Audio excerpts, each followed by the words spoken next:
গতকাল রাতে পশ্চিম করঙ্গিছড়া এলাকায় এক অগ্নিকাণ্ড সংঘটিত হয়।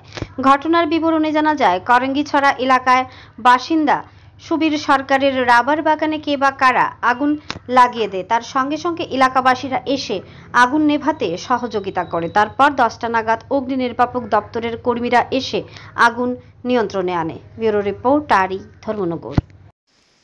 কালকে রাত্রে আমার বাগান করঙ্গিছড়া এরিয়াতে 8টা সাড়ে 8টার দিকে আমার কাছে একটা ফোন আয় যে তোমার বাগানে আগুন লাগছে।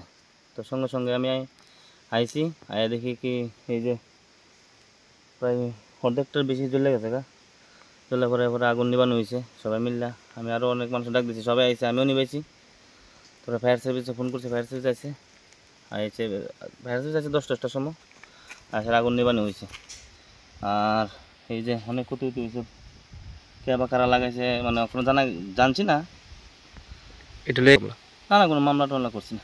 তো এখানে তো যে বাগান আছে প্রায় 300 গাছের মতো আগুন, এখানে তো পুরোটা বাগান গাছ আছে প্রায় 500 মতো 300 বাগানের মতো জ্বলে গেছে আর অল্প একটু ওই কোনার দিকে একটু মনে বাচ্চা আর কি, এটা হাতে যত সম্ভব হয় নিবাইছি আর কি।